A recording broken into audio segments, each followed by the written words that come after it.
प्रिय छात्र छात्राओं, मेरे हिंदी स्टडी यूट्यूब चैनल में आप सभी का स्वागत है। आज हम आपके लिए हिंदी विषय के अंतर्गत संस्कृत खंड है, उसका चौथा पाठ सिद्धि मंत्रा का पाठ लेकर उपस्थित हुए हैं। और इस पाठ के एक वीडियो हमने संस्कृत गद्य खंडों की डाल दी है। शेष गद्य खंड की वीडियो हम आज प्रस्तुत कर रहे हैं। इसको ध्यान से सुनना है, याद भी करना है और हमारे चैनल को सब्सक्राइब भी करना है। चलिए प्रारंभ करते हैं। विपिन धर्मदासा संपत्तिम अभिलषन् वर्षम एकम यथोक्तम अनुष्ठानम अकरोत्। अकरोत् माने किया, तो विपिन माने दुखी धर्मदास ने संपत्तिम अभिलषन् संपत्ति की इच्छा करते हुए, अभिलषण माने इच्छा करते हुए, वर्ष एकम एक वर्ष तक अनुष्ठान किया।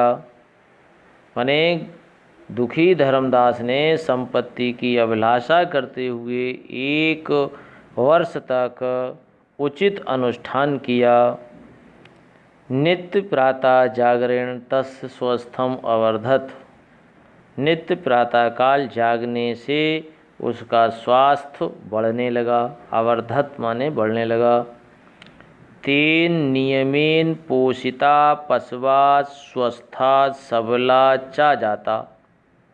तेन नियमेन पोषिता, उसके नियम से देखभाल करने से पशु स्वस्थ शक्तिशाली हो गए।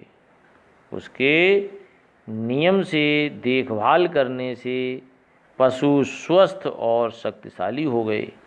गावा महिष्या चा प्रचुर दुग्धम अयच्छन। अयच्छन माने देने लगीं। प्रचुर माने प्रचुर मात्रा में। तो गायें और भैंसें अधिक मात्रा में दूध देने लगीं। प्रचुर मानम अधिक।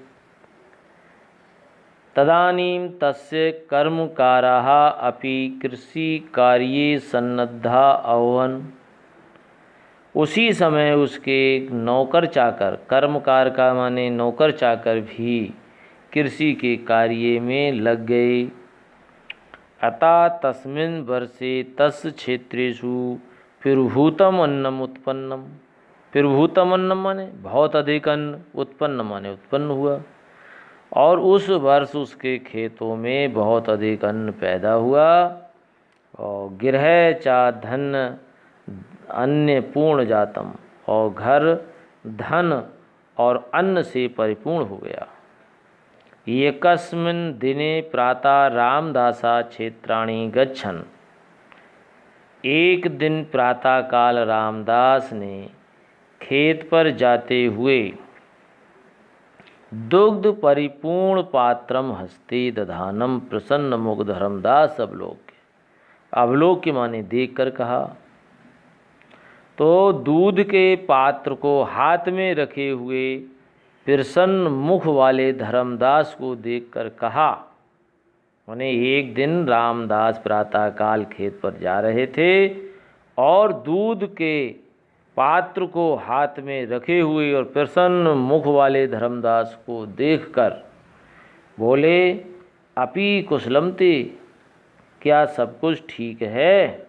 वर्धते किम तव अनुष्ठानम, क्या तुम्हारा अनुष्ठान बढ़ रहा है? किम तुम महात्मनम मंत्रार्थम उपगच्छाव, क्या हम सब उस महात्मा के पास मंत्र लेने के लिए चलें? धर्मदासा प्रत्यावदत। धर्मदास बोला, मित्र, हे मित्र, वर्ष पर्यंत श्रमम कृत्वा मया इदम सम्यक ज्ञातम।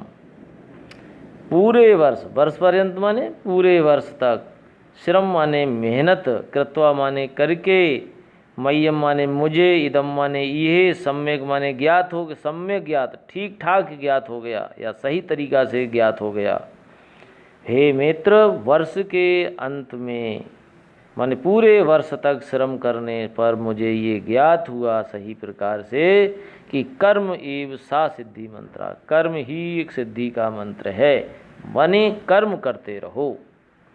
तस् एव अनुष्ठानेन मनुष्या सर्वम अभीष्टम फलम लभते, उसी के अनुष्ठान के द्वारा मनुष्य सब कुछ अभीष्ट फल प्राप्त कर सकता है। तस्यैव अनुष्ठानम प्रभावेण संप्रतम अहम पुनः सुखम समृद्धि अनुभवामि। संप्रतम माने इस समय, अहम माने मैं, पुनः माने दोबारा से, और उसी अनुष्ठान के प्रभाव के द्वारा इस समय मैं पुनः सुख और समृद्धि का अनुभव कर रहा हूँ। तथा श्रुत्वा पृष्ठ संतुष्टा च रामदासा यथा स्थानम अगच्छत, और ये सुनकर के खुश हुआ, संतुष्ट होकर रामदास अपने यथा स्थान चला गया। सत्यमेव उक्तम, सत्य ही कहा गया है। उत्साह संपन्नम अदीर्घ सूत्रम क्रिया विधिज्ञम व्यसनेन सुशक्तम सूरकृतज्ञम दृढ़श्च लक्ष्मी स्वयं याति निवास हेतु। ये श्लोक भी बहुत महत्वपूर्ण है, इसका अर्थ लिखने के लिए आता है, इसलिए ध्यान से सुनेंगे इसको। उत्साह संपन्नम, उत्साह से संपन्न, अधीर सूत्रम माने कार्य को देर में ना करने वाला, माने जल्दी करने वाला, क्रिया विधिज्ञम कार्य की विधि को जानने वाला, व्यसनेन माने बुरी आदतों में ना फंसा हुआ। तो जो व्यक्ति उत्साह से संपन्न है और कार्य को शीघ्र करने वाला है और कार्य की विधि को जानने वाला है और बुरी आदतों में फंसा हुआ नहीं है, सूर कृतज्ञम सूरवीर के एहसान को मानने वाला, दृढ़ हृदयम और पक्का हृदय वाला, ऐसा व्यक्ति है तो लक्ष्मी स्वयं याति निवास है, तो उसके घर पर लक्ष्मी स्वयं निवास करने के लिए आती है। प्रिय छात्रों, इस श्लोक के अर्थ को एक कॉपी पर भी लिख लें और याद भी कर लें। और अंत में हमारी वीडियो आपको पसंद आई हो तो हमारे चैनल को सब्सक्राइब करें और हमारी वीडियो को लाइक करें, जिससे आगे आने वाली और पाठों की भी वीडियो आपको मिलती रहेंगी। जो पाठों की वीडियो हमने अभी तक डाल दी हैं उन्हें बार बार दोहराते रहना। धन्यवाद।